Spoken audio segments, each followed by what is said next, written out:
Welcome. Man, it's been crazy, but of course we're back. Yesterday we had some more technical difficulties. Excuse me. I apologize for that, people. It's been crazy. All right. I just had to make sure because yesterday we were taping and we did a whole show, hour and a half, and basically nothing was recorded. So that was crazy, but sounds like we're hitting on all cylinders today, folks. So welcome to another action-packed episode of the Mortgage Mayhem Podcast. I'm your humble host, G Money, and today we got a lot of goodies for you today. We're going to just kind of do yesterday's shows today, and we're going to mix in today's show. So it's going to be a big show today. But, it's worth it because yesterday, like I said, we went hard in the paint, and at the end of it, listened back, and it was absolutely nothing. So before we can get going here, let's do a little house cleaning, and then we'll get this party started. Mayhem Podcast, where the mortgage game meets real life, real talk, and a whole lot of chaos. We break down the deals, the drama, and the data behind the scenes of real estate finance, with a twist of street smarts, savvy, and a touch of madness.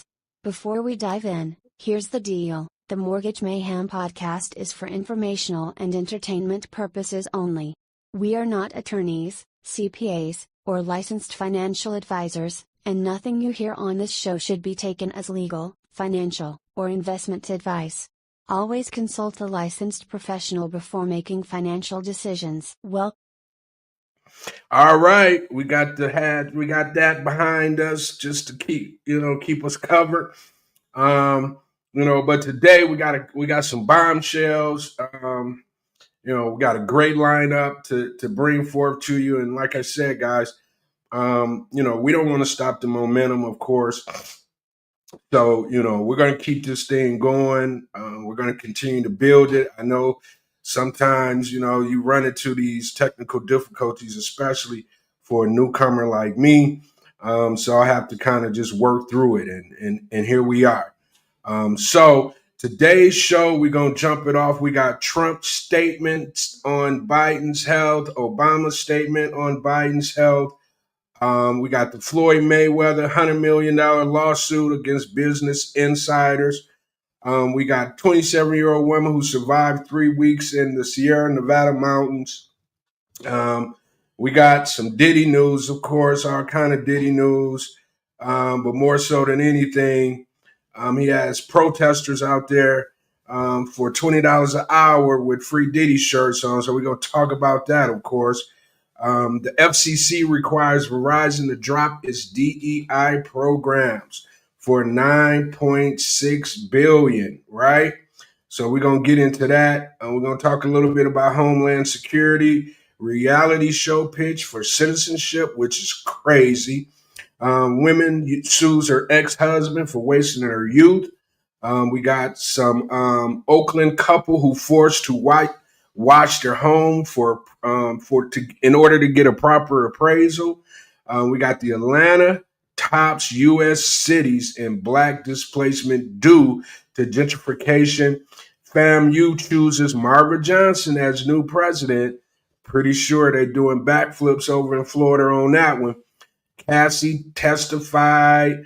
Not just Cassie, a couple other folks. I know some people are on the stand right now in the Diddy trial, so we'll touch a little bit about that. And then we'll, get off into the Nottoway plantation that was destroyed by fire. Today's deep dive is going to be on SALT lending. We did it yesterday, but I think it's worth doing it over again today so people can hear it and then get a chance to hear me kind of break it down. Then we got our 4 mortgage and real estate hacks that we want to bring to you guys, help you guys out there as you're trying to build generational wealth, right? So let's get into this thing. All right, let me pull up. Let's get this guy on the mic. I thought we was going to have some civility here, but it doesn't look like it's going to be the case. But just to kind of jump it off, our humble person, Joe Biden, is has cancer, and just found out about it. Melania, and this is the statement from Trump. Melania and I are saddened to hear about Joe Biden's recent medical diagnosis. We extend our warmest and best wishes to Jill and the family, and we wish Joe a fast and successful recovery.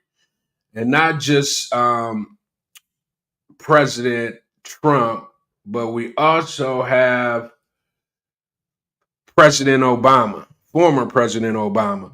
Michelle and I are thinking of the entire Biden family. Nobody has done more to find breakthrough treatments for cancer in all its form than Joe.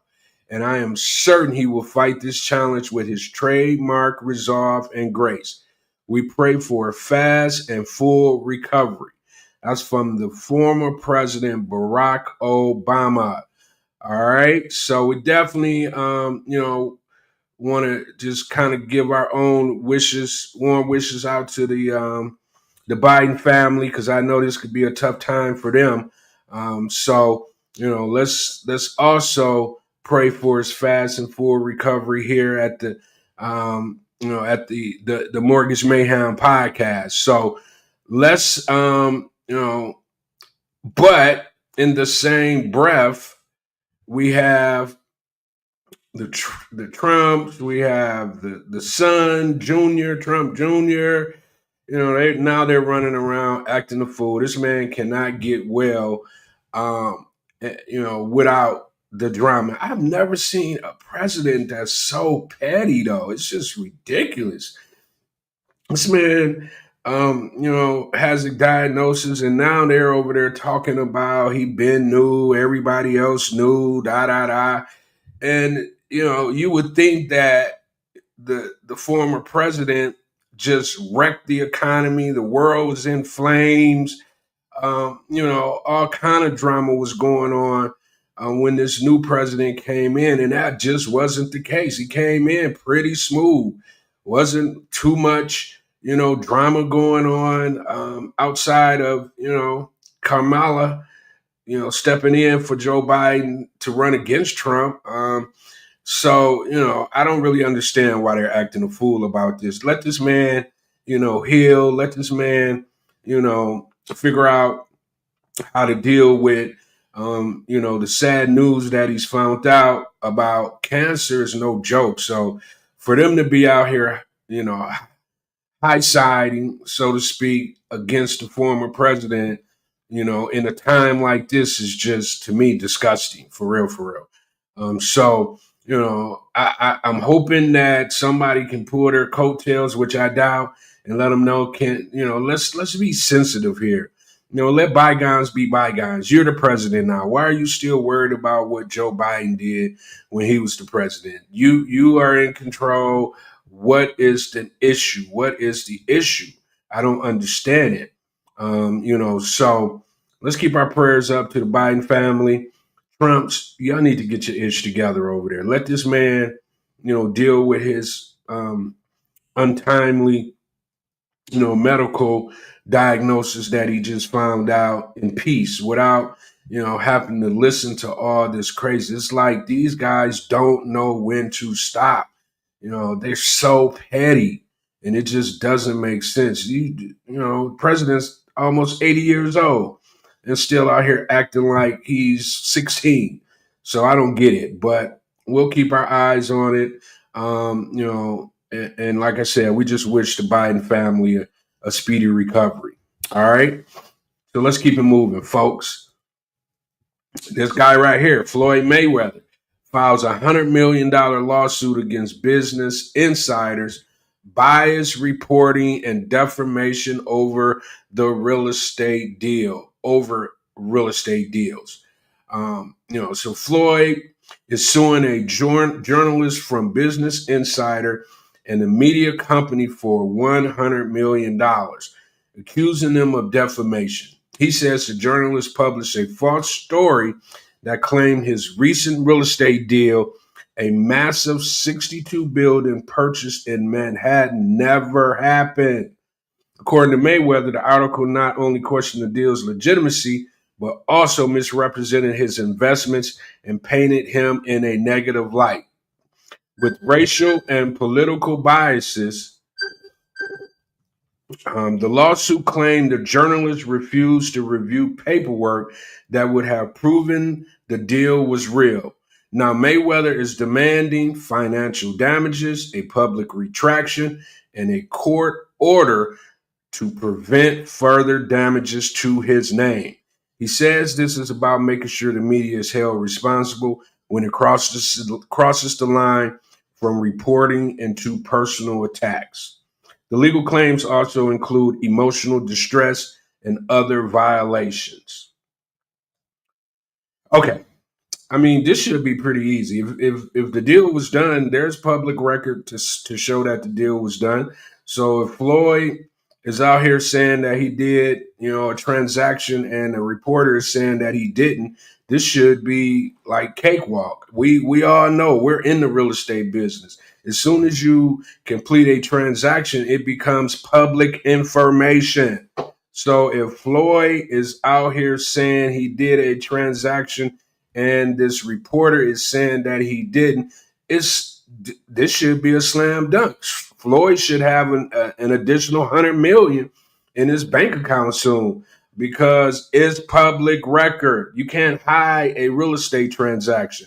So I don't really get it or understand what's going on here, but whatever it is, they're going to get to the bottom of it.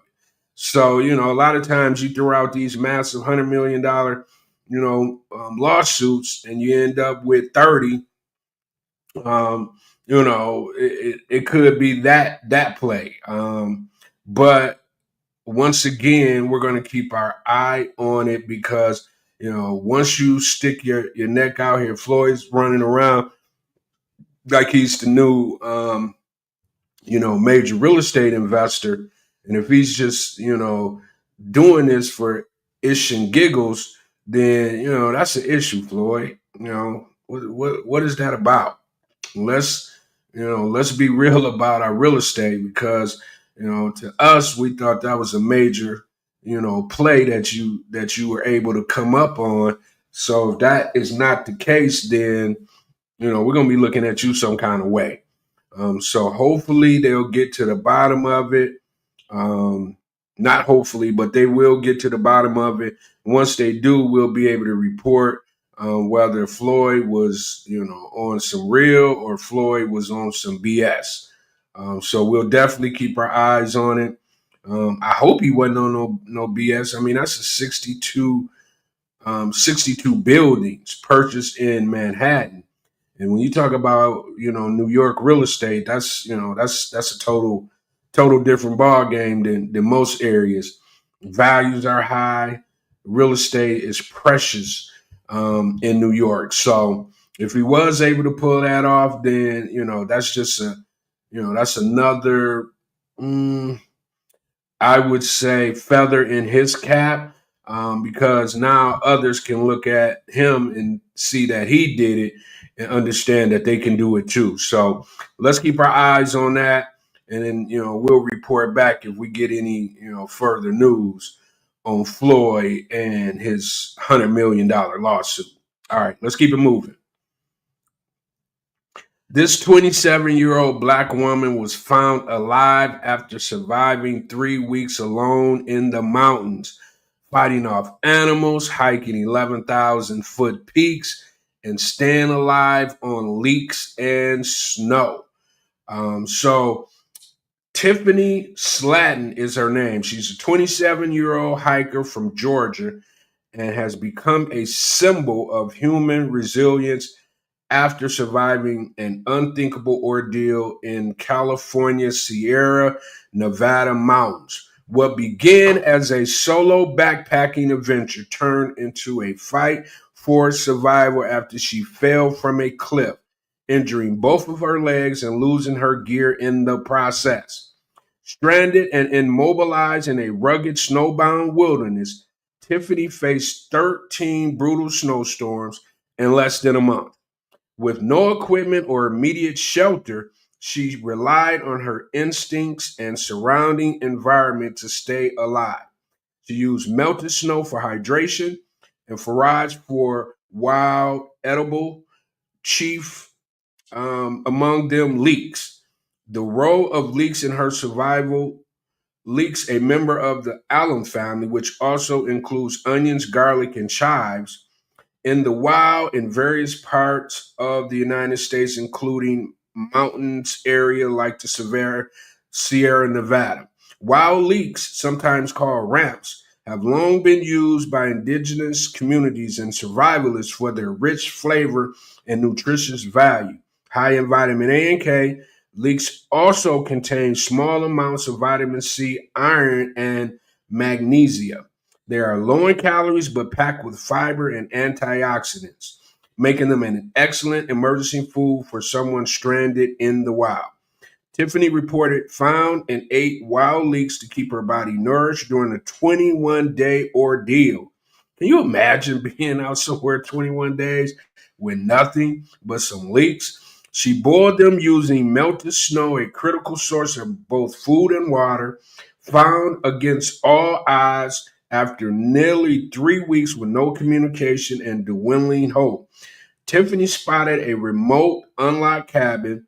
She managed to reach it and sheltered inside. 8 hours later, a rescue team found her, bringing a miraculous end to the harrowing experience. She is now recovering safely, with her story resonating across social media as a powerful example of strength, survival, and the will to live. Her journey underscores not only the unpredictability of nature, but also the incredible determination of human spirit and perhaps the quite life-saving role of human plants like wild leeks.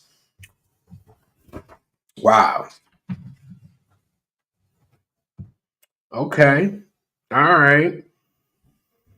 So that's Tiffany and her being able to, get through what she was able to get through, which is just remarkable. Just, I mean, anytime anybody's able to be out in the wilderness like that, and survive,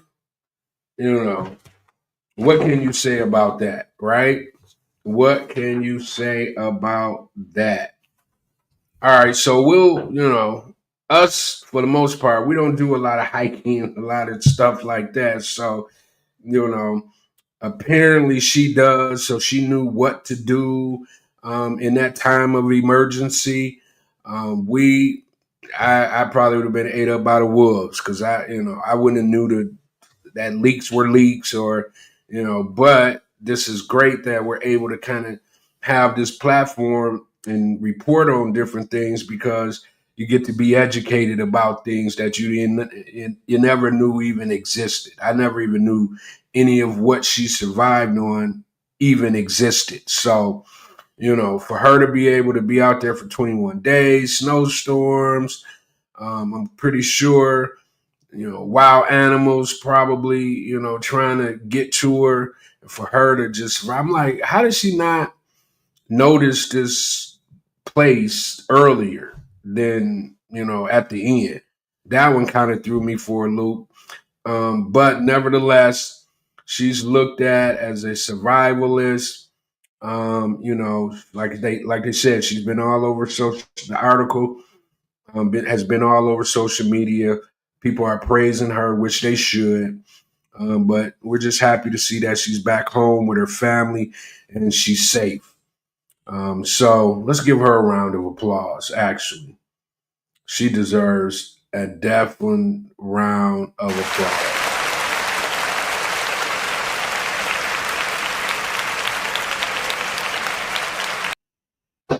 All right. We're going to keep it moving. Let's get into a little of this Diddy stuff. Free Diddy shirts. Folks are getting paid $20 an hour to protest outside court in support of Diddy. not the support being on payroll. Word on the street is people are being paid $20 an hour to stand outside the courtroom rocking free Diddy shirts during his trial. Some folks say they were recruited online with no clue what they were actually protesting.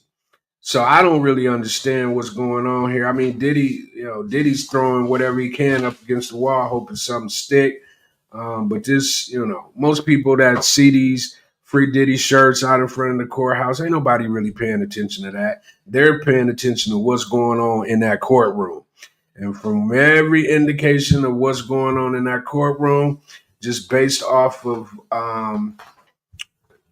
Cassie being on the stand, all these other Don from Dirty Money being on the stand, Cassie's best friend, now the executive assistant who who did a lot of work for Diddy. He's on the stand right now.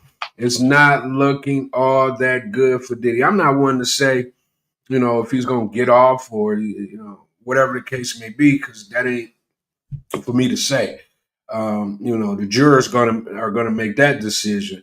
But just based off of the information, excuse me, that was put forth about what Diddy's been up to for over, a couple decades, it's just been crazy.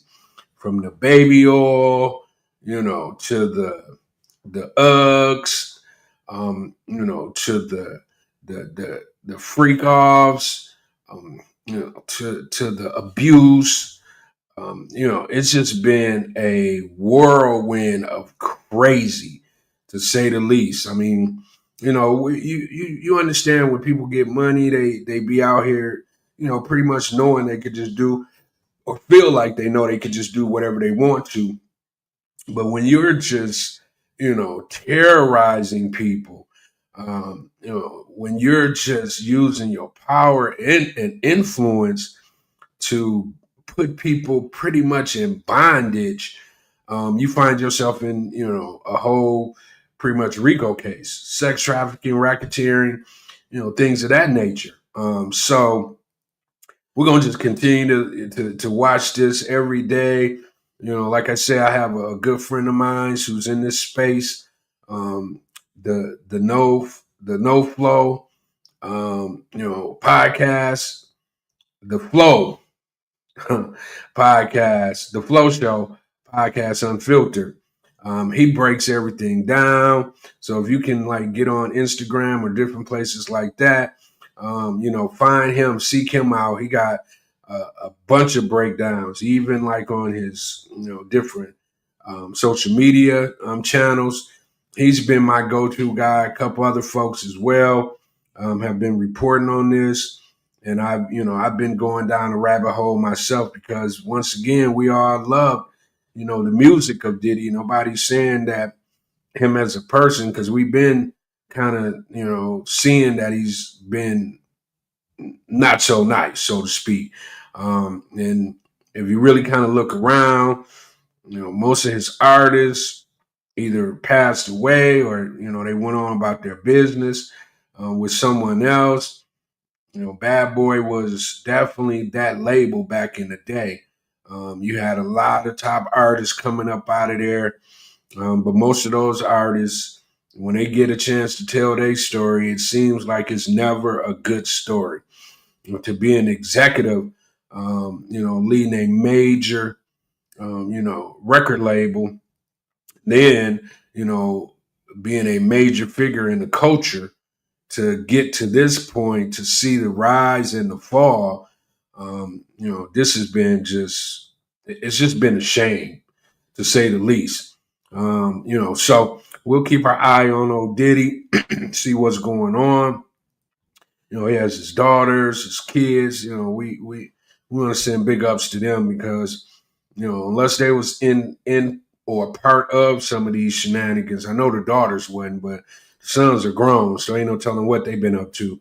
But the daughters, to have to listen and see what their daddy has been up to for the past, 20, 30 years, it's just shameful. It's just shameful. That's pretty much the bottom, the words that I could put to this. It's just all shameful. All the shenanigans, all the abuse, all the manipulation, you name it, this man was a part of it in a major way. So whatever he deserves, he will receive. So we'll keep our eyes on it. We'll keep reporting. A little bit later, we're going to talk about the guy who's up on the stand now, his personal assistant, and he has a lot to say. So we're going to keep it moving. The victims out there, if they're victims, wish you well.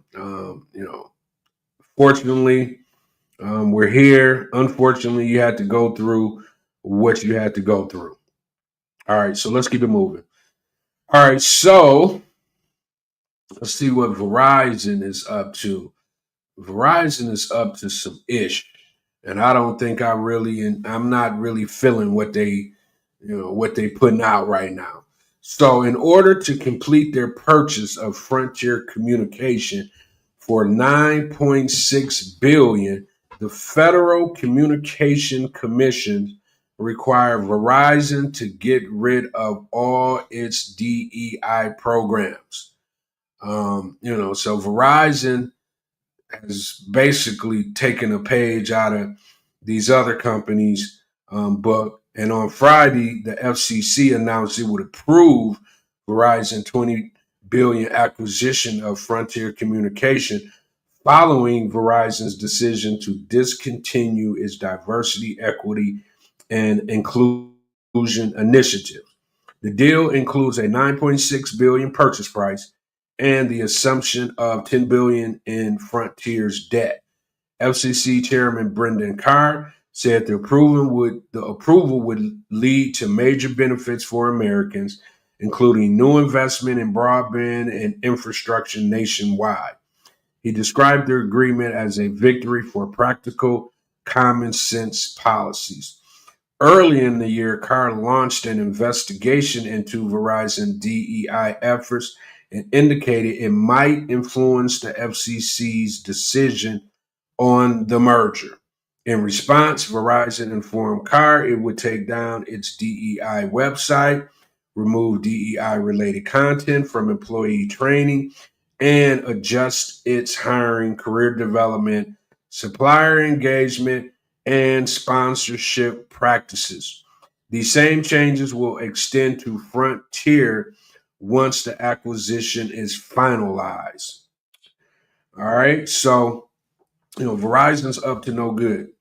Well, I don't want to say they're up to no good, but they're up to the same things that these other companies that are whitewashing their DEI programs, and it's not been working out for them. I mean, Verizon is like one of them companies. I don't even know nobody who uses Verizon anymore. Cell phone. Outside of that, I don't even know what, unless their thing now is broadband. I'm pretty sure they have a nice little demographic of, cell phone customers. But outside of that, Verizon has been kind of in the back for a minute now. I would probably see Verizon at some point here getting out of the cell phone business. But I don't know their market share. They may have a huge market share where they don't have to be so visible like they used to be. We all used to see Verizon commercials, Verizon, and now you barely see Verizon commercials. So I don't know what Verizon is up to, but I don't think this is going to be good for them. A lot of these companies think that, or they're playing the game, let me do what I got to do right now to survive. But, once this, crazy DEI thing kind of fades into the black, then we're going to see what these companies are really made of. Target, they found out the hard way. They've lost billions. I think the crowd who was out here screaming, let's boycott companies, that I've been hearing pretty much a whisper from them. So I don't know if it was just a one and done, like most of the time this stuff occurs where, people kick up the noise, they scream and shout initially, and then, after time goes on, they kind of fade out, and then companies get back, to doing bad business, or if not doing bad business, creating a culture that's not good for their demographics. So that's pretty much what I feel like is going on here. The noise was loud initially, with protesters protesting against these companies, and it still might be going on. I don't know. I'm just saying, I don't see it as prevalent as it once was once this kind of, started. But, we'll keep an eye on Verizon. We'll see if they are one of the individual companies that, will, pay the price later on. I think Target was the initial belt to ASS, but I don't see them switching back or adding their DEI. I mean, the CEO met with Al Sharpton. Nobody really knows what happened or what came about that meeting. But at the end of the day, most of these companies, they only really, relate to their bottom line. If you affect that bottom line, then that's typically when you can make changes.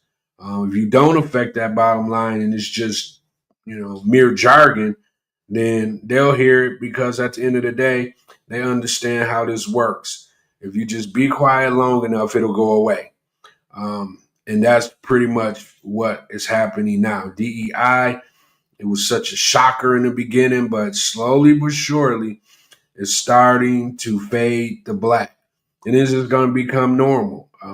People are back to being able to discriminate against people of color, women, LGBT, Q community. Hopefully I said that right. They've accomplished what they wanted to accomplish. They pretty much wanted to get the power back into the individuals who are at the top of these companies, and they basically are saying we don't want any any opportunities for anybody but us. And you know what us means. I don't even gotta say it. So we'll keep our eyes on Verizon and see what they up to. But I'm feeling some kind of way. I'm feeling some kind of way, Verizon. And I mean, I'm just a low man on the totem pole, so it really don't matter. But that's why I got a platform. I get a chance to voice my opinions about the things that I want to voice my opinions about. So we're gonna keep it moving. This is the craziest mess I've seen so far. Homeland Security is reporting that they are considering a reality series where immigrants compete for citizenships. Yes, you read it right. The Department of Homeland Security is reviewing a pitch for a new reality TV show where immigrants will compete in challenges to earn U.S. citizenship. According to the Hollywood Reporter, the series idea was proposed by Duck Dynasty's producer, Rob Warsaw. That's just a whole world of Republicans. He claims the show is a celebration of American values through many are already raising eyebrows, including myself. So the prize, a shot at U.S. citizenship. He insists the idea isn't meant to be cruel, but rather a heartfelt series with tears of joy and fun, loud American challenges. Warsaw wrote. But I mean, this is just playing in people's face. It's already triggering. It's already a thing in that community.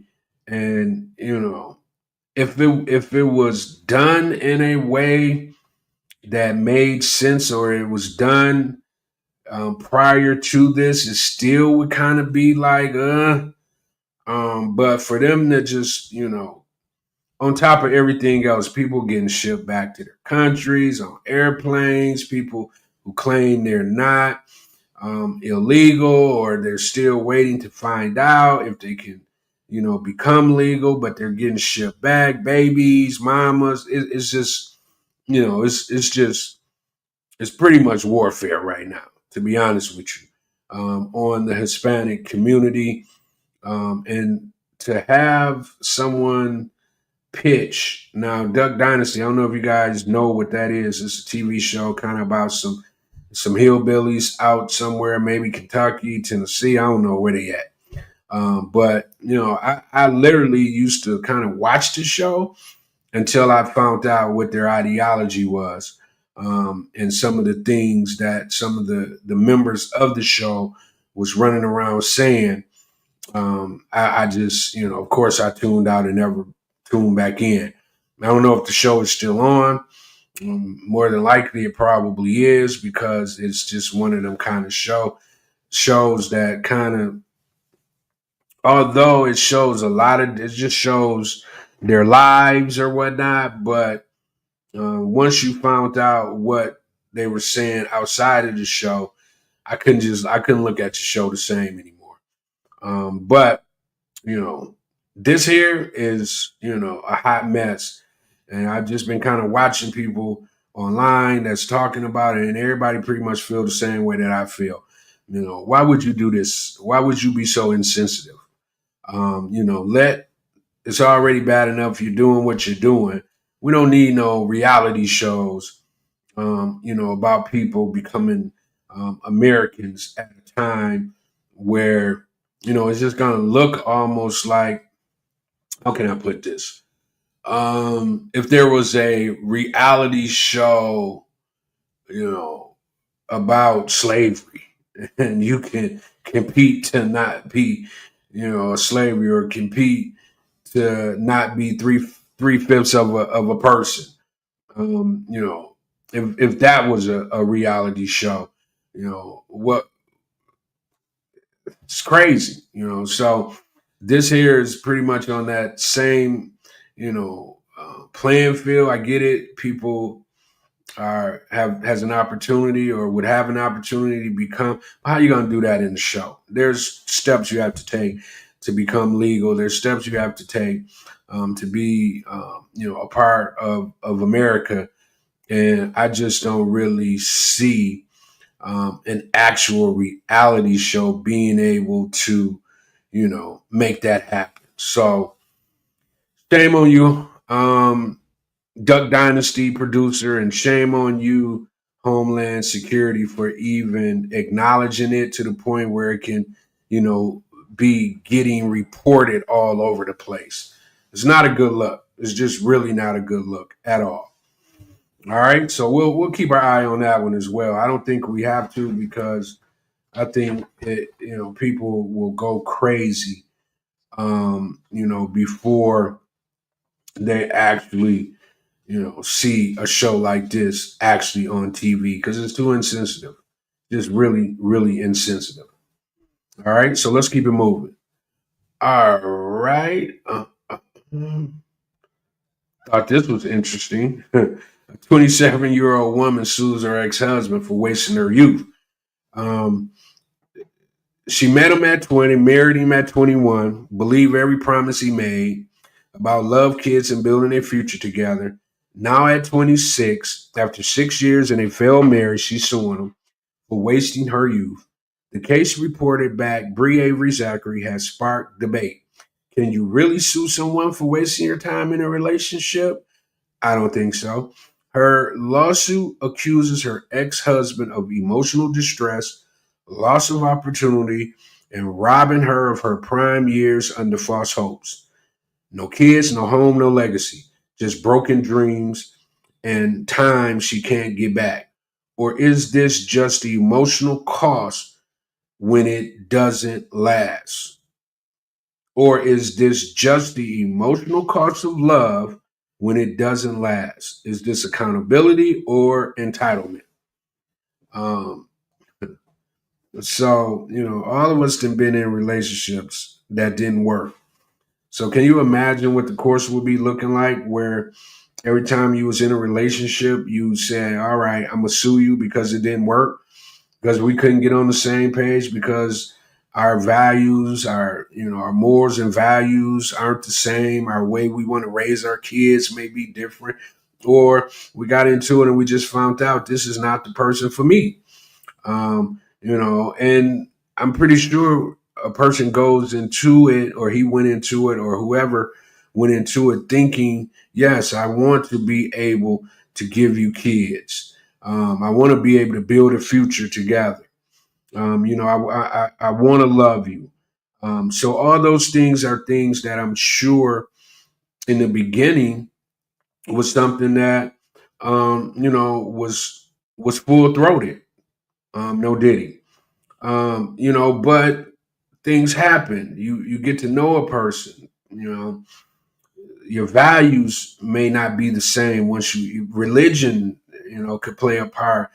The person could just not be in love with you once they found out who you actually are, and that happens. So, you know, for her to sue this guy because, he didn't, or they didn't, because, she plays a part too. I wish, it was an opportunity for him to speak so we can have both sides of the story. If that's the case, if that's how she feels, this will be a landmark case, because if this if he's found guilty, and the world can see that this is a new way of suing your significant other. I don't know what she's expecting from him. Does she want money? I mean, at this point, the relationship's over. They don't have kids. So, you know, 6 years of trying to see if something works, that's typical. And after 6 years, you find out this ain't working. So I'm gonna kind of move on with my life, and you should do the same without all the back and forth. I get it, I understand, trust me. But you know, I would like to hear his side of the story. I don't think this is gonna work, but we'll keep our eyes on it nevertheless. And if something comes down the pipe, when I say something, I mean she wins the case. It's almost like Me Too, the Me Too movement. If she wins the case of, it'll be tons of lawsuits running through courts throughout the country about this issue. I'm for sure about that. So we'll keep our eyes on it. Miss Bree, we'll see what you're up to. All right, so let's keep it moving. Let's talk about Miss LeBron. Savannah James partnered with the College of Medicine to test her new skincare line year-long clinical study. Yes, HBCU was one of the first calls for Savannah James when she decided to launch her new Reframe skincare line. One of her first calls was to Howard University College of Medicine for research and testing of products. She partnered with the institution for a year-long clinical study to ensure her products are inclusive and effective for everyone. In an email to at fashionista _.com, she stated, Howard was one of the first calls that we made when we started to build Reframe. James told Fashionista via email, we wanted our claims to be backed by real data and vetted by a top tier academic institution. The doctors and scientists at Howard have been instrumental in ensuring Reframe is built for everyone. Okay, this is what that looks like, Reframe. All right, okay. Savannah, I mean, just got all that money and got nothing to do with it, huh? Yeah. So she done started her own cosmetic line. So ladies, guys, I don't know if it's just for ladies or if it's for both. Look out for that. I just like the fact that she reached out to an HBCU. She could have reached out to Stanford, Harvard, whoever, but she went to another elite university. Just shows that she not just her husband, but her herself has her ear to the streets, and she understands that talent, a supreme amount of talent, is at these HBCUs. So for her to reach out to them and get in contact with the doctors and the scientists, that was big. Not just for her, but for Howard as well, to forge that relationship. I'm pretty sure it can be a long-term relationship, where they can not only, do this particular line, or if you may look at some other HBCUs, or not just her, but other folk may, start to look at these HBCUs for what they are, a treasure trove of talent, a treasure trove of brilliant individuals. So it takes sometimes a person like her. I don't know if she's gotten a lot of fanfare for it, but we're gonna give it to her here. So big ups for Savannah. Let's give her a round of applause. I think she deserved it. Reaching out.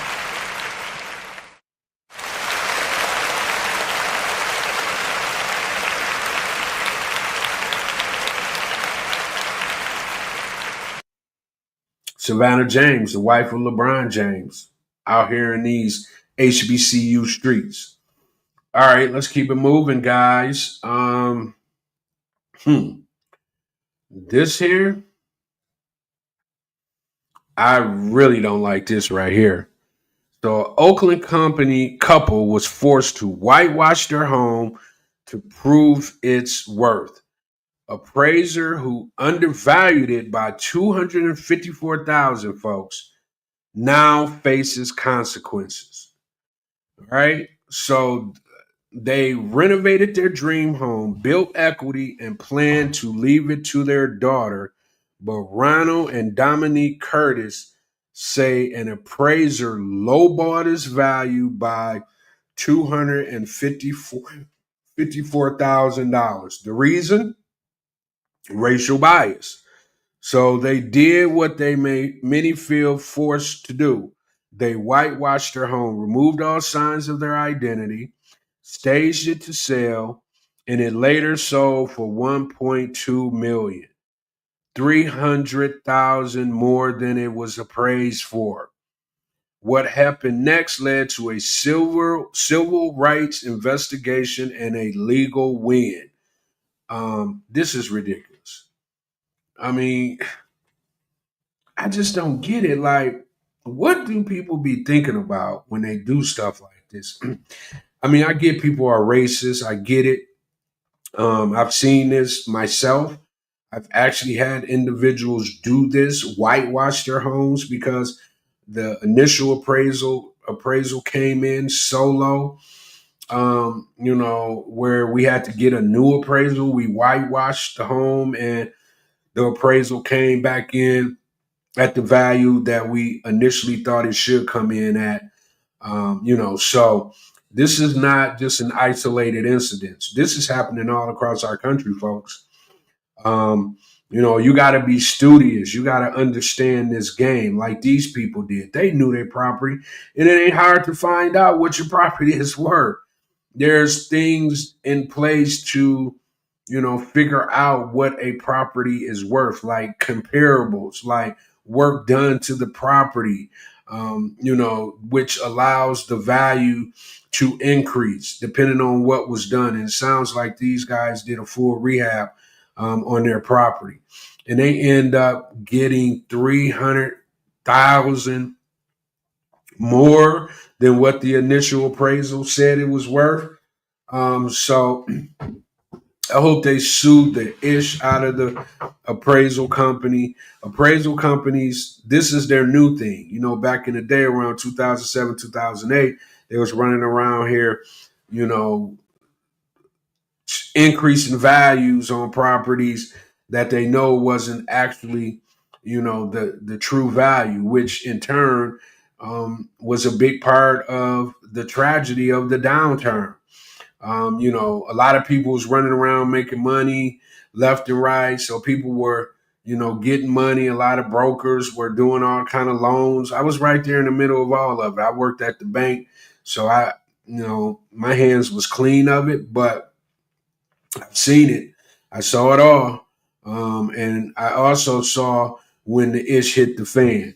And all them people who was running around doing that either was, broke or they were in jail, for fraud. So these appraisal companies that's now out here undervaluing property because of racial bias, you're barking up the wrong tree. Because this is not an uneducated real estate market. Folks know what their properties are worth. You have too many other people that's involved in the transaction that's not going to allow it to happen, like myself. If I get an appraisal back on a property where we did our due diligence and we didn't figured out what this property should come in at, and it comes back in 200,000 less than that, we're going to war. So this is something that has to change, and hopefully these appraisal companies are starting to see that there's going to be a civil rights investigation when this does happen. And typically, from what I'm hearing and what I'm seeing, the appraisal companies are losing. And not only do you get a bad name, nobody wants to do business with you. And that's exactly how it should be. That's exactly how it should be. Everything needs to be. Why is it so difficult for things just to stay above board? Why is it so difficult for things to be on an even playing field? Caucasian people or people that's doing things of this nature, you've already had a 400-year start.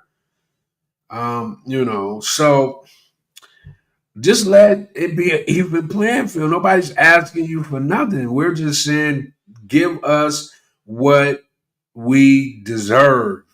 Period. Point blank. End of story.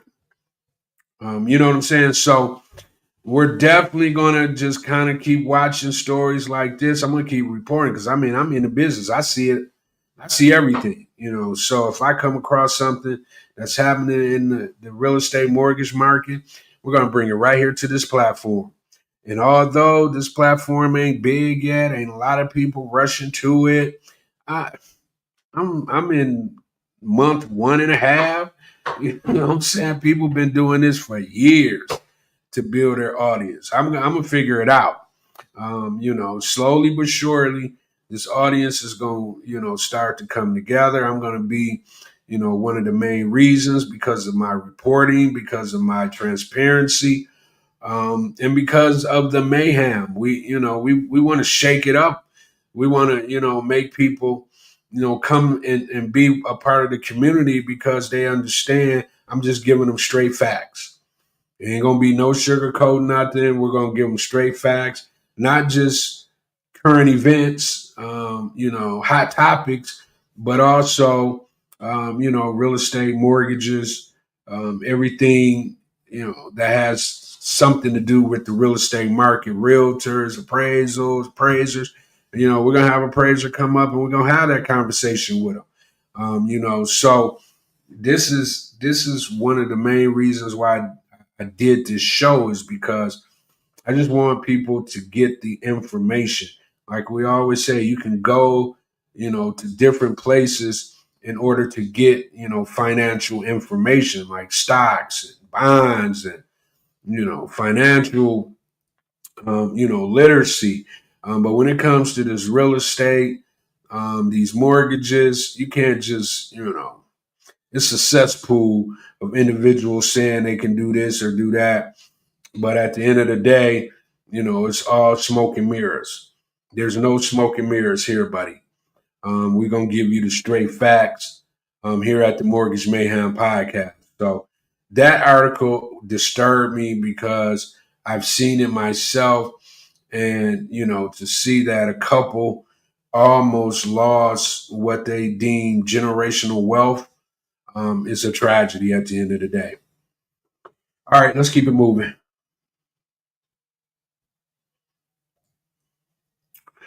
So Atlanta is ranked the top U.S. city in displacement of residents due to gentrification. Atlanta is no longer a majority black city. So Atlanta leads the nation in displacement of black residents due to gentrification. Atlanta has been ranked the top city in the U.S. for displacing black residents through gentrification, according to a research from the National Community Reinvestment Coalition. The report titled American Gentrification, Displacement in Black and White, analyzed over 900 cities and found that while gentrification is a widespread issue, its impact on black communities is especially severe in Atlanta. Between 2013 and 2023, more than 20,000 black residents were forced out of Atlanta neighborhoods due to rising property values, increased cost of living, and redevelopment that prioritize wealthier, often white newcomers. The study describes this process as being displacement by design, pointing to urban policies and development strategies that have systematically pushed out long-term black residents. I don't like that. The NCRC's analysis revealed that 68% of all residents displaced in Atlanta during that period were black. This racial imbalance is especially stark given that black people make up only half the city's population. The report also noted that areas targeted for new investment often had long-standing black communities, many of which were underfunded for years before redevelopment interest spiked. The displacement isn't just an housing issue, it affects the culture and social fabric of the city. Entire neighborhoods are losing their historical identity, and community ties are being broken as families are priced out and relocated. The findings from NCRC raise critical questions, also who benefits from urban development and how cities can promote economic growth without displacing their most vulnerable population. As cities like Atlanta continue to grow and attract investments, advocates are calling for more equitable housing policies, rent stabilization, and community-driven planning to ensure that progress doesn't come at the cost of pushing out long-term residents. All right, ATL. So regentrification strikes again. I like the fact that, once again, just an even playing field. Allow everybody to be involved. If you can, you can. If you can't, you can't. But to just regentrify these areas and then just, displace people, to me, it's just like modern day. I don't want to say the S word, but, it has me feeling that kind of way. But then I don't just blame it on others. I blame it on us as well. Because as soon as we see that certain areas that's a part of our culture, certain areas that we've been living in for decades are trying to improve the area for their own selfish needs and own selfish wants, we got to get in the game. We cannot be on the sidelines until it's over. And then we complaining when we saw it from the first, duplex that's being built in areas where you're like, what is that? where did that come from? You know, or the first box store pops up, you know, in the surrounding areas, or they're talking about building new school. When you start to hear the dog whistles, you got to get in the game. At the end of the day, if you got money, if you know, handle your business, you have just as much right to properties and land than anybody else. So although people are being displaced, I think they're being displaced because they're walking around like they're blind, like they don't see this coming way ahead of time. They don't just, you know, build buildings. They give you all kind of warnings, you know, before they start to regentrify or gentrify the areas. You got to be paying attention. You can't just be walking around with your heads in the clouds because you're getting pushed out. You're losing out on opportunities, and others are coming in and they're continuing to build their generational wealth while you're being pushed out to somewhere, God knows where. You know, where you're renting, you don't have an opportunity to invest. These are areas that you grew up in, areas that you raised your families in, and you're gonna just allow people to walk into these areas, take them over, and then kick you out. It's a displacement, but it's basically get the HEL double hockey stick up and out of here. That's what they're really saying. You don't deserve to be here. We're here now. New sheriff in town, buddy. You weren't smart enough to see us coming and get involved and get your piece of the pie. So we're going to take the whole pie. That's pretty much what they're saying to you.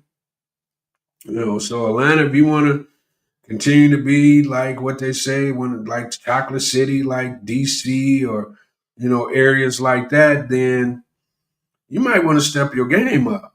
You know, if it ain't too late. It might be too late because once they come and they monopolize for decades. You know, you just be on the outside looking in. You know, so we'll keep our eye on that. I mean, I do a lot of business down in Atlanta. I know a lot of people who live in Atlanta. So I'll continue to have conversations with them, aware, you know, bringing them awareness of what's going on. You know, because sometimes, you know, you tell the right people that may just be out of the know, they can, you know, jump to action and make a change, right? All right, so we'll keep it moving. Ba-ba-ba-ba-ba-ba. Where's old Marva at? Because she got people in an uproar. Marva Johnson. FAMU has selected lifelong Republican Marva Johnson to be their next president. The selection committee believes she represents the core values of the HBCU. Marva Johnson to be their next president. The selection committee believes she represents their core values. Johnson, who currently holds the position of group vice president at Charter Communication, is only the second woman ever to lead the university, following Elmira Magnum's tenure from 2014 to 2016. Her appointment came after a heated and controversial selection process on May 16th. The FAMU Board of Trustees held a vote to finalize their decision, with Johnson emerging as the winner in an 8-4 vote. Several trustees, including board chair Kristen Harper, Belvin Perry Jr., Craig Reed, and student bodies president Zala Bryant, voted instead for Donald Palm, FAMU's current executive vice president and chief operating officer. Palm was a popular candidate among supporters. Trustee Natalie Fliggers was the only member absent from the vote. Critics of Johnson's selection pointed to her limited academic background and connection to conservative politics as reason for concern. Nonetheless, she will take on the role of president at one of the nation's most respected historical Black colleges and universities. Well, I mean, they tried, but she broke through. So you guys just got to hold her to the fire. She may have an opportunity to bring some things to the school that others couldn't do because she's in them kind of circles. But she also has an opportunity to uck some ish up too. And that's pretty much what folks are thinking she's going to do. Book banning, all that craziness that they be going through. DEI, well, you can't really DEI at a Black school, but some of the advantages, African American studies, she might have the capacity to try to do away with the history now that she's infiltrated, the HBCU lineage. So I think that's the big thing that everybody's worried about. Like, she's about to come in and try to whitewash the university that's been a historical Black university for decades. And that's where all the ants is coming from, I do believe. They think because of the party that she represents, the individuals that she hobnobs with, their ideology, and not just theirs, but her own ideology, is going to ineffectively create an environment that these college students aren't used to. And not only that, if she gets in, this is another opportunities for others, to see that she has a Republican MAGA type. It might be other opportunities where they can backdoor into some of these HBCUs and internally try to whitewash and create a new ideology that doesn't need to be created. Right? The reason we have HBCUs because our predominantly white universities didn't feel the need to educate us back in the day. So we had to, create our own and, educate our own, to the point where we have so many brilliant individuals now today that came from HBCUs, right? So we're going to keep our eye on Miss Johnson for sure. And I'm pretty sure a lot of other folks are going to do just the same, right? So that's that. I know Will Packard is probably, pulling his skin out because he ain't got no hair last time I checked. Because he was all over the internet just going crazy about this. So this is not the outcome he wanted for sure. All right, let's see something real quick. All right.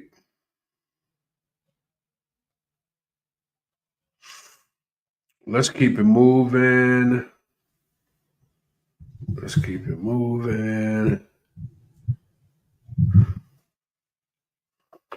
Let's talk about a little bit of Diddy news, a little bit of not just Diddy, but we also want to talk about the new individual that's okay.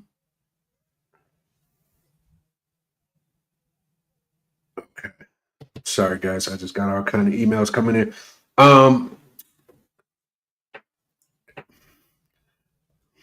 Let's talk about this. So U.S. Representative Anna Luna claims that evidence that they have for Tory Lanez will be released in 36 hours. Those who rush to call for his incarceration should be prepared to be held accountable. And then she comes back and says, we have compelling evidence proving Tory Lanez's innocence, and it will be released in 36 hours. So this is about to be interesting. Tory just got stabbed up. I think we reported that last week. He just got stabbed up, and he's in a hospital somewhere. I don't even know if he's back in jail yet. And now, in that same time frame, his legal people came out and basically said that the driver is now not recanting, but coming to the table to tell their story. And they're saying that he is innocent. So we're going to keep our eye on this. I don't want to go too deep into it right now until we kind of see what's getting ready to get released.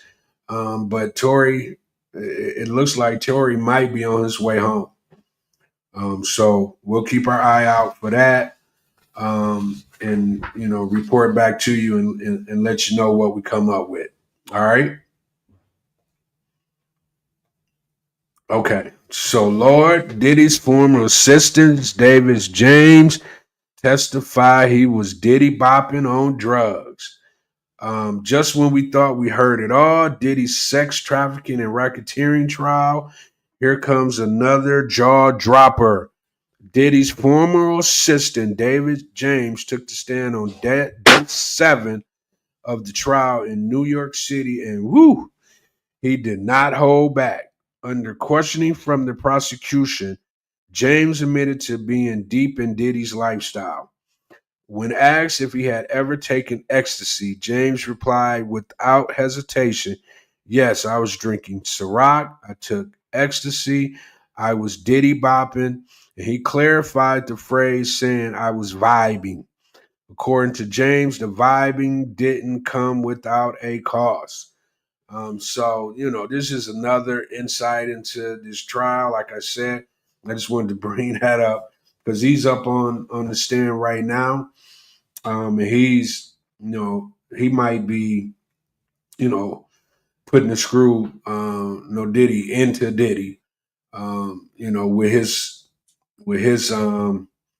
recollection of what's been going on when he was there. I was reading he had to take lie detector tests, and he's seen all kind of abused. He was the assistant. While things were getting stolen, watches, money, Diddy, when you got as much money as Diddy, much material things as Diddy, you got people around who, he might not be taken care of like he's supposed to, so they be hungry. They see an opportunity to take something from them. Most of these people are who they are. If you see a 60, 70, 80, $300,000 watch just laying around, ain't nobody around, these guys are picking it up and getting it to the local pawn shop or local, person they can get it off with. And that could be a potential come up for individuals. But Diddy's way of trying to combat that is, doing lie detector tests on folks when things come up missing, money, jewelry come up missing. And he is today up on the stands talking about just that, right? So we'll definitely get back to you guys. It's probably gonna be like an 8-week trial, 2-month trial. So we'll have ample opportunities to talk about Diddy and his shenanigans, right? All right, let's keep it moving. What I've got here. Okay.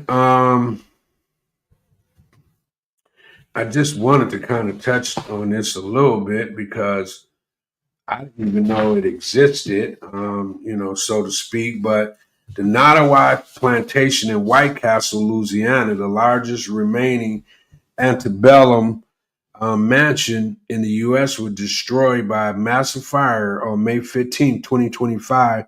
It was built in 1859 by enslaved labor for sugar magnate John Randolph.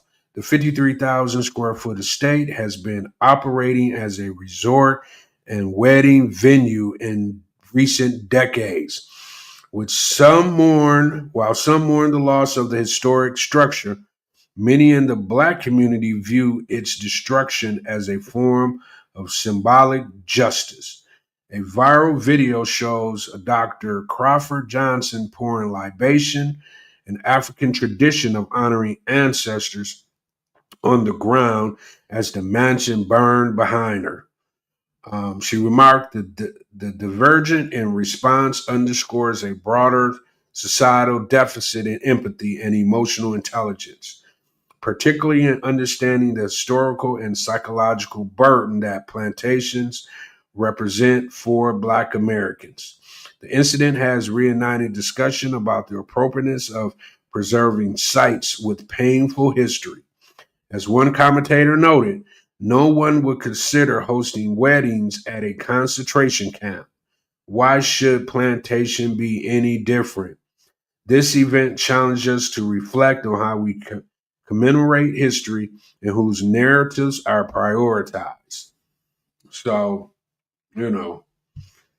this is just, I didn't even know it existed, but plantation as, being used for resorts and wedding venues, it's just like they playing in our face. They know what went down on those plantations. They know the triggering effects those plantations do. When you ride by something and you see plantation, anything is triggering. And like they said, nobody. Where's the sensitivity? They just feel like they can't let it go. They still have to remind us of the brutality that we endured, and now we're still here thriving, when they thought we were going to be a generation that would be extinct, or a generation that would continue to help others to build generational wealth, to build countries, the reason they came and got us in the first place. So for this, I don't know how it burned down. I haven't heard that yet. Can't wait to hear what happened. But nevertheless, it's gone. And it just signified, something that when folks saw it burning down, it almost became a celebration, because of what it meant, in its entirety, to a whole race of people. So now that it's gone, other reminders of what occurred. You want to take books out of schools. You want to not have our kids be educated about history, but at the same time, you want to keep these kind of symbols in our face to remind us of the history. Make it make sense. It don't make no kind of sense to me. You know what I'm saying? Like, you don't, you want to keep these type of, platforms or whatever the case may be to remind folks of what happened, but you don't want us to educate our kids about what happened. It's just ridiculous. At the end of the day, it's just ridiculous. So we'll keep our eyes on that as well. We'll see what the outcome is. Who burned it down? Was it electrical? Was it, somebody who just was enough is enough, or it was just accidental? We'll definitely keep our eyes on it and see exactly what is going on. All right. All right, so let's keep it moving. Let's talk about some mortgage hacks, right?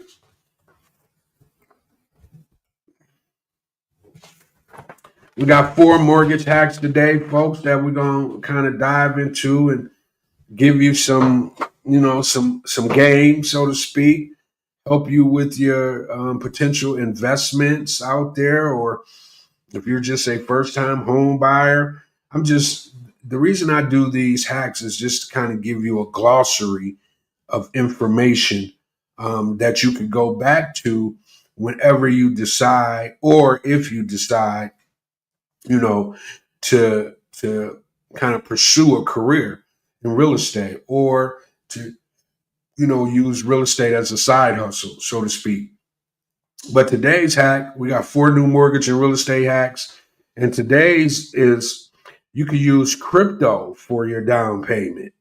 You know that, right? Secure financing through platforms like Salt Lending, and we'll be doing our deep dive on Salt Lending here shortly. So you'll kind of get a gist of what that looks like. And then we could go to our second mortgage hack. Leverage short-term rentals during renovation.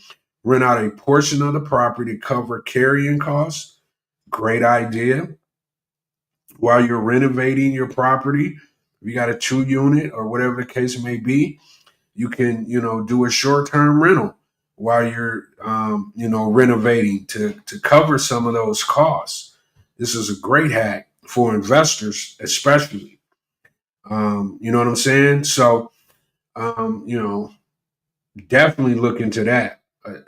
Our seasoned investors, or our investors on, that the strategy is short-term rentals. This will be a great hack for you.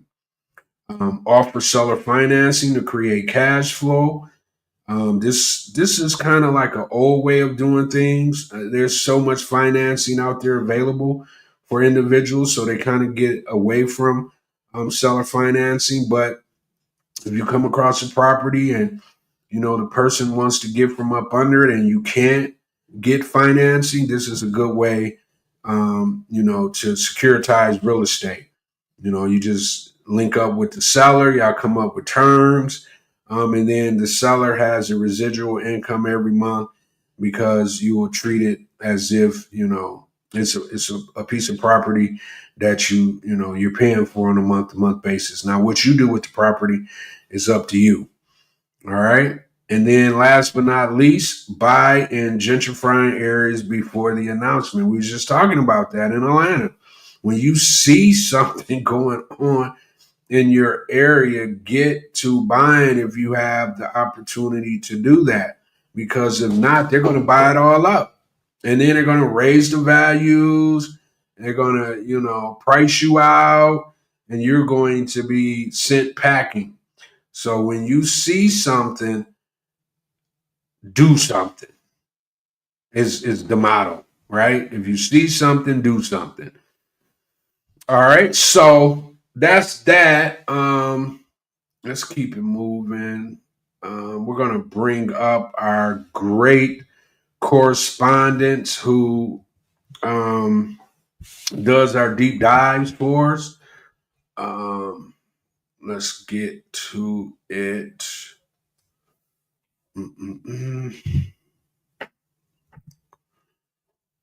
Da, da, da, da, da.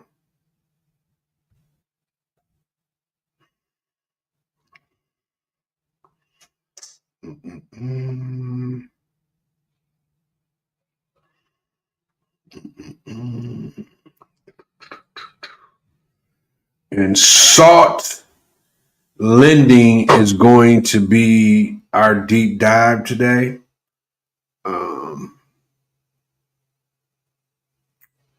So let me make sure my people are ready to go.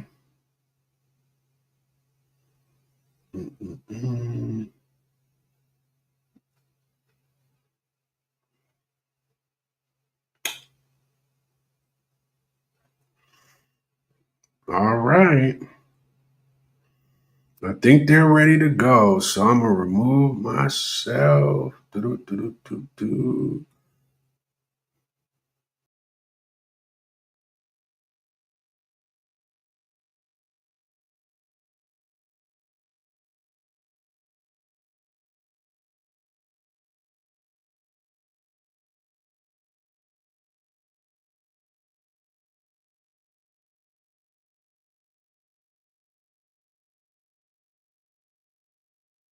Welcome to the deep dive.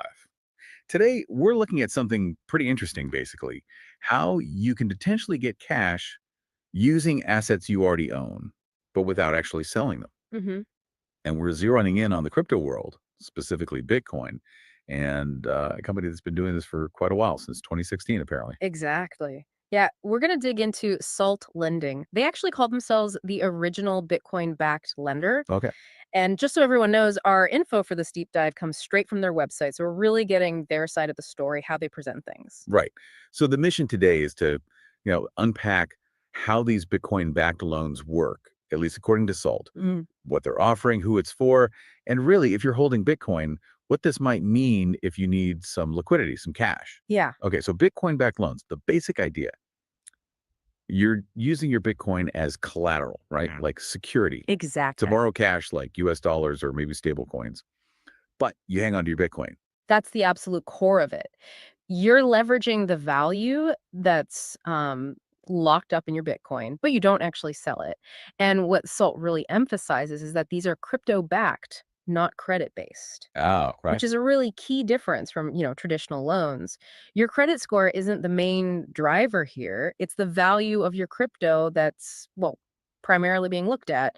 Your Bitcoin is the key. That is a big difference. And it does open up some interesting angles, doesn't it? Like maybe avoiding taxable events you'd get from selling. Potentially. Plus, if Bitcoin's price shoots up later, you still own it. You can still benefit. Precisely.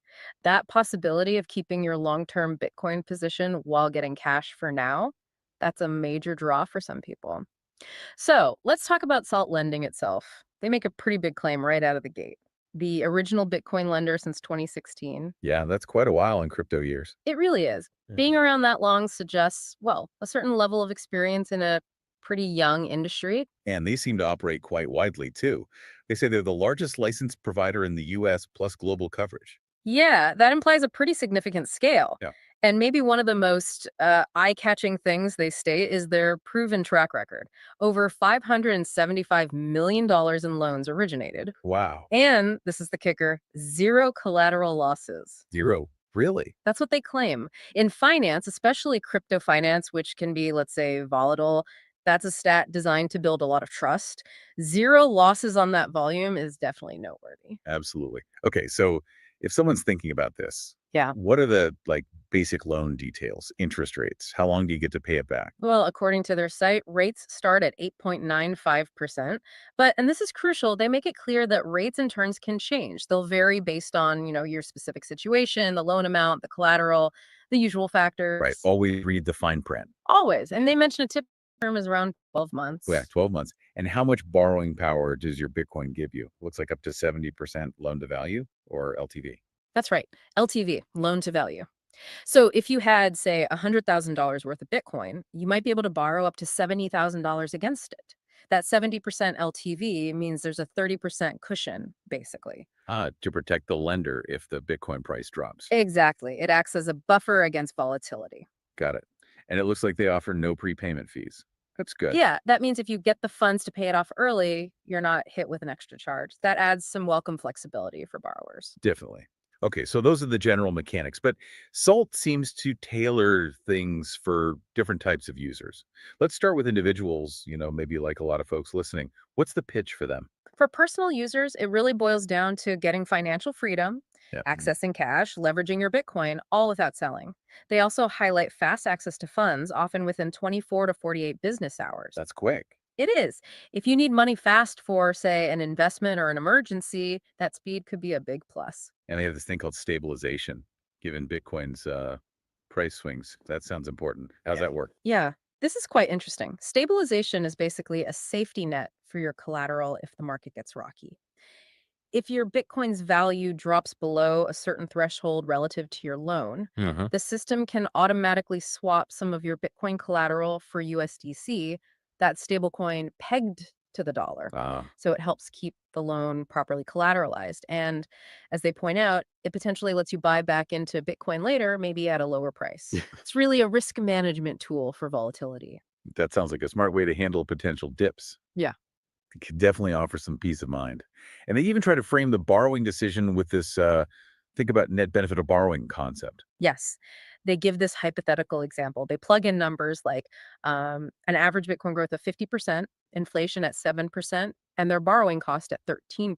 Right. And doing that math, they suggest a potential net gain of 40%. Now, So obviously, huge caveat here. huge caveat. These are just examples. Past performance is never a guarantee of future results, especially with crypto. But it does give you a way to sort of think about the potential trade-offs weighing borrowing costs against potential holding gains. Right. It's just a framework. You need to weigh the potential upside against the costs and, crucially, the risks of borrowing against something volatile like Bitcoin. Okay. What about businesses holding Bitcoin? How does SALT approach them? For businesses, the narrative shifts a bit. It's more about unlocking capital to drive growth. They even mention potentially faster access, like 1 to 2 business days sometimes. Okay. The idea is businesses could use these loans for, expansion, covering operating costs, maybe investing in new projects, all without selling their Bitcoin reserves. Makes sense. And they also mentioned businesses potentially earning yield, something like up to 10% APY on Bitcoin, Ethereum, and stablecoins. How does that fit in? That seems to be part of a different service they offer, maybe called Salt Lend, focused on earning interest on crypto assets. Ah, so not directly tied to the loan itself. Not directly linked to borrowing, no, but it shows they offer a wider suite of services for businesses in the crypto space. It could be a way for businesses to make their assets work harder, maybe offset loan costs indirectly, or just manage their crypto treasury better. Earning yield on stablecoins is part of that too, helps manage volatility. Interesting. So a broader platform for businesses, and then there's this private clients category. Sounds like high net worth individuals. Yeah, that seems to be the target. For them, the focus is on things like exclusive wealth strategies, effortless liquidity, a dedicated relationship manager. Hmm. Basically, a more bespoke, high touch service for larger portfolios and complex needs. Okay, so tailored offerings for different groups makes sense. Yeah. But let's talk about the big concerns. Yeah. Security and trust, especially with crypto lending. How does SALT address that? That's absolutely critical, right? They really lean on their history here, emphasizing they've been around since 2016 and have weathered the highs and lows, their words, without, they claim, losing client assets tied to loans. And the specific measures. They mention proven security processes, having comprehensive cyber insurance, using top tier infrastructure, partnering with known security firms, and employing agile risk management. I mean, surviving that long in crypto does suggest something about their processes. Yeah, that longevity, plus the claim of zero collateral losses since 2016. hmm That is a pretty strong statement in this industry, given all the hacks and issues we've seen elsewhere. It really is. That history is likely intended to be very reassuring. So let's pivot to what SALT calls the SALT difference. What do they say makes them stand out? All right, what are their key selling points? Well, first, they highlight their U.S. jurisdictional head start. Operating within U.S. regulations, they argue, provides trusted solutions and peace of mind. Okay, the regulatory angle. Second, they double down on that security and trust built on experience, pointing to nearly a decade in the business and their established processes. Experience and trust. Got it. What else? Then there's the core benefit: leverage your digital assets for growth without selling, that fundamental appeal. And finally, they bring up that stabilization feature again, positioning it as a key way to help protect your collateral from market swings. So regulation, experience, the core value prop, and that specific protection feature. Makes sense. Now, like any financial product, there have got to be disclaimers, right? What important notices does SALT provide? Absolutely crucial to cover these. They state very clearly available rates and terms are subject to change and may vary. No surprise there.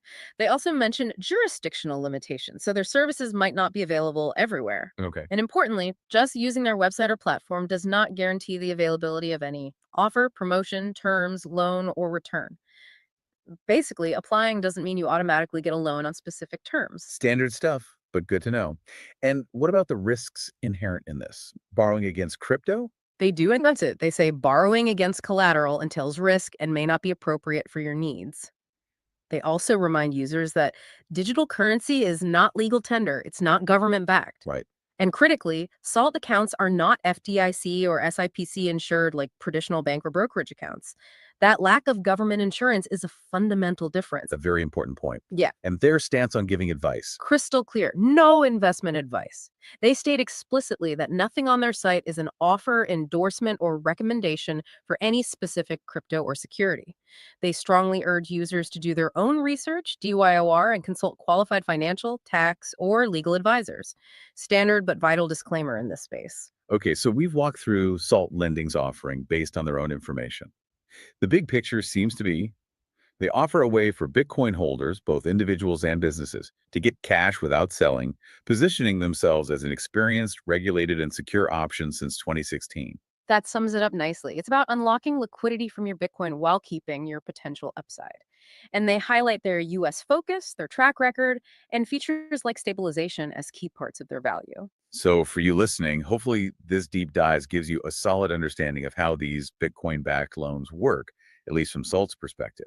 Yeah. It's certainly an option to be aware of if you hold Bitcoin and need cash. hmm But, it's essential to weigh those potential upsides against the very real risks involved. Absolutely. And that actually brings up a fascinating thought to maybe leave things on.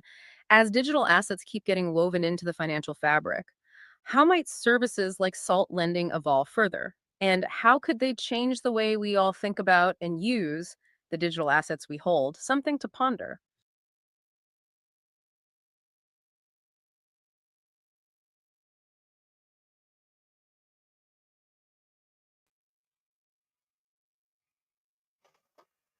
Okay, we're back. That was our deep dive on salt lending. Real quick, we're gonna more than likely be doing an interview with the big wigs over at Salt Lending. I am so anxious to do an actual interview with these guys. Because this is a whole new world that we're getting ready to venture off into. And this would probably be like the first platform discussing crypto as a lending tool. Um, Pretty sure a lot of individuals out there would be interested in, learning that facet of lending. So, um, just a real quick, the central theme of Source is Salt's offering of crypto-backed loans, specifically focus on using Bitcoin as collateral to access cash liquidity. This model is presented as an alternate to traditional credit-based lending. The core idea is to allow individuals, businesses, and investors to leverage digital assets without having to sell them, thereby avoiding potential tax implication and allowing them to hold on their appreciating crypto. So, like I said, we're going to line up an actual, interview with these guys over at Salt Lending. They've already reached out to me. I just haven't reached back out to them as of yet. So I'll do that over the next couple of days and get it maybe scheduled for next week, Tuesday. So I'll, let you guys know ahead of time when that interview will actually take place. All right. So that's going to be our show for today. Um, we're wrapping up this episode. We got a lot in. Like I said, yesterday was a little crazy for me. Hopefully today we don't have any technology. Let's stop sharing that. We don't have any no technology situations today, and we can put this out to the masses a couple times on a restream. But if you found value in today's show, make sure you subscribe, like, and share with someone who needs to hear this. And don't forget to join us live every Monday and Tuesday from 12:30 to 2 p.m. for unfiltered discussions on the stories that shapes the mortgage and real estate markets. Keep it locked right here. And remember, in the world of mortgages, there always going to be mayhem. Let's get out there and get some deals done. And until we meet again, have a great week. And we'll be, looking forward, God willing, to see you on Monday. I'm out.